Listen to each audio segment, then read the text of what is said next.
Welcome to online class 10th। आज हम exercise 1.3 को सॉल्व करेंगे। चैप्टर है हमारा रियल नंबर, वास्तविक संख्याएं। पहला क्वेश्चन है, निम्नलिखित संख्याओं को अभाज्य गुणनखंडों के गुणनफल के रूप में व्यक्त कीजिए। यहाँ पर हमारे पास 5 खंड हैं। इन संख्याओं को हमें अभाज्य गुणनखंड के रूप में व्यक्त करना है। तो हमने सबसे पहला क्वेश्चन सॉल्व किया है। पहला पार्ट देखें, 140 के हमने गुणनखंड किए और गुणनखंड करने पर हमें अंक प्राप्त हुए, अभाज्य अंक 2, 5, 7 देख रहे होंगे। तो 140 को हम अभाज्य गुणनखंड के गुणनफल के रूप में लिख सकते हैं 2 गुणा 5 गुणा 7। इस तरीके से हम किसी संख्या को अभाज्य गुणनखंड के रूप में व्यक्त कर सकते हैं। अगला क्वेश्चन देखें, 3825, इसको हमें अभाज्य गुणनखंड के गुणनफल के रूप में लिखना है। हमने 3825 को के गुणनखंड किए तो हमें अंक प्राप्त हुए, देख रहे होंगे 5, 5, 3, 3, 17। तो हमने इसको क्रमबद्ध तरीके से लिख लिया।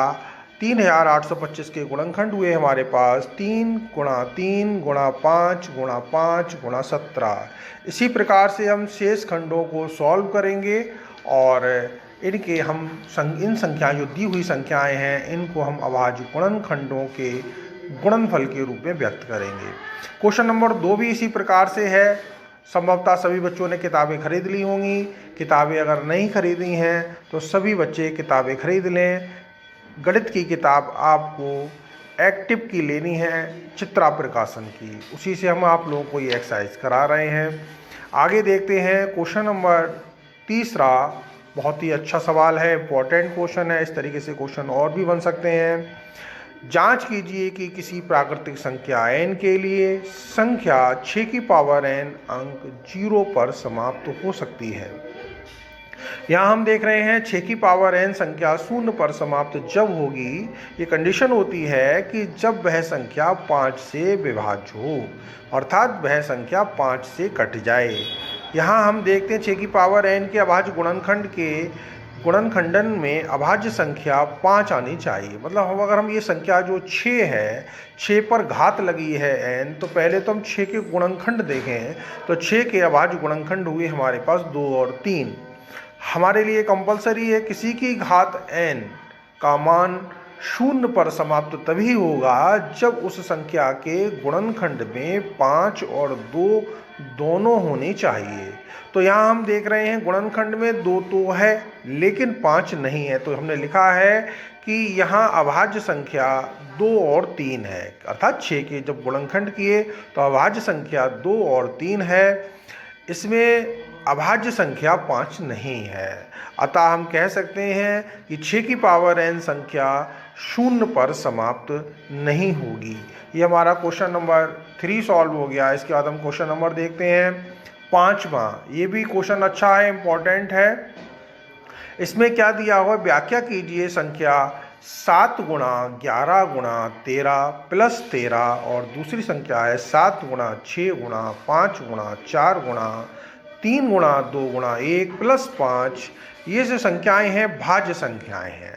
सबसे पहली बात हमें मालूम होना चाहिए भाज्य संख्याएं क्या होती हैं। भाज्य संख्याएं वह संख्याएं कहलाती हैं जिनके गुणनखंड कम से कम 2 अभाज्य गुणनखंड हों। मतलब 2 संख्याएं ऐसी आनी चाहिए कम से कम गुणनखंड में जो अभाज्य हों, 1 को छोड़कर। हम 1 को छोड़ दें तो यहाँ देखेंगे हम 7 गुणा 11 गुणा 13 प्लस 13 को गुणनखंड किए। यहाँ 13 हमने कॉमन ले लिए, यहाँ बीच में चूंकि प्लस का चिन्ह है तो यहाँ पर हमने 13 कॉमन ले लिया।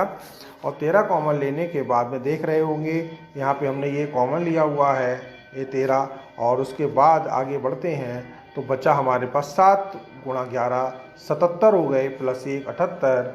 तो 13 गुणा 78। वैसे ही हमारे पास यहीं पर 2 संख्याएं मिल गई, 13 और 78।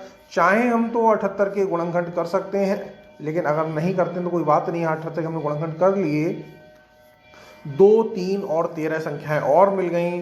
तो यहाँ पर देख रहे हैं जो संख्या दी हुई थी उसके गुणनखंड हो गए 13 गुणा 2 गुणा 3 गुणा 13। यहाँ हमें एक से अधिक गुणनखंड मिल गए, कम से कम 2 होने चाहिए। यहाँ क्या हो गए, 2 से अधिक गुणनखंड हैं। इस संख्या के गुणनखंड 1 से अधिक हैं, अतः यह संख्या भाज्य है। इसी प्रकार से हमने दूसरा पार्ट भी सॉल्व किया है, 5 कॉमन ले लिया है। फिर हमने जो यहाँ अंक बचे इनको गुणा किया, 1008 आया प्लस 1 जोड़ दिया 1009 हो गए। यहाँ पर 2 संख्याएं मिल गई, आप करना चाहें तो 1009 के गुणनखंड कर सकते हैं। तो यहाँ हम लिख सकते हैं यह संख्या भी भाज्य हो गई। अगला क्वेश्चन है, छठा क्वेश्चन है कि पूर्णांकों के निम्नलिखित युग्मों के HCF और LCM ज्ञात कीजिए तथा इसकी जांच कीजिए कि 2 संख्याओं का गुणनफल HCF गुणा LCM है। हमें ये इनका HCF LCM भी निकालना है अभाज्य गुणनखंड विधि के द्वारा, और फिर हमें HCF गुणा LCM की गुणा दोनों संख्याओं के गुणनफल के बराबर आए, ये भी चेक करना है। तो ये 3 पार्ट हैं इस क्वेश्चन के अंदर। पहला पार्ट, ये हमने दूसरा पार्ट आपका सॉल्व कर दिया है। शेष खंड आप पहला और तीसरा स्वयं हल करेंगे। देखें सवाल कैसे हल किया गया है। 510 के हमने गुणनखंड किए तो हमें संख्याएं प्राप्त हुई 2 गुणा 5 गुणा 3 गुणा 17। 92 के गुणनखंड किए तो हमें संख्याएं प्राप्त हुई 2 गुणा 2 गुणा 23। ये समझाने के लिए सुगमता से मैंने जो संख्या कॉमन है उसी के नीचे लिख दी है, जो कॉमन संख्या नहीं है वहनिष्ठ नहीं है मैंने थोड़ा अलग करके लिख दिया जो समझ में आ जाए। तो HCF हो गया 2। HCF का मतलब होता है जो कॉमन फैक्टर होता है, वहनिष्ठ गुणनखंड होता है, वही HCF होता है। तो ये 2 हो गया। LCM के लिए हम क्या करते हैं, वहनिष्ठ गुणनखंड को हम एक बार लिख लेते हैं। देख रहे हो ये 2 था, हमने 2 को लिख लिया। ये देख रहे होगे ये 2 लिख लिया है, यहाँ पर 2 आ गया। इसके बाद ये 5 उतार लिया, फिर 3 उतार लिया, फिर 17 उतार लिया, फिर ये 2 उतार लिए, फिर ये 23 उतार लिए। इन सब संख्याओं को हमने लिख लिया और लिखने के बाद हमारे पास इन सब का गुणनफल किया तो गुणनफल आ गया 23,460। अब हमारे पास संख्या थी 510 और 92। 510 और 92 का गुणनखंड किया, 46,920 आया। यहाँ HCF और LCM का गुणनखंड किया, 2 गुणा 23,460, ये भी 46,920 आ गया।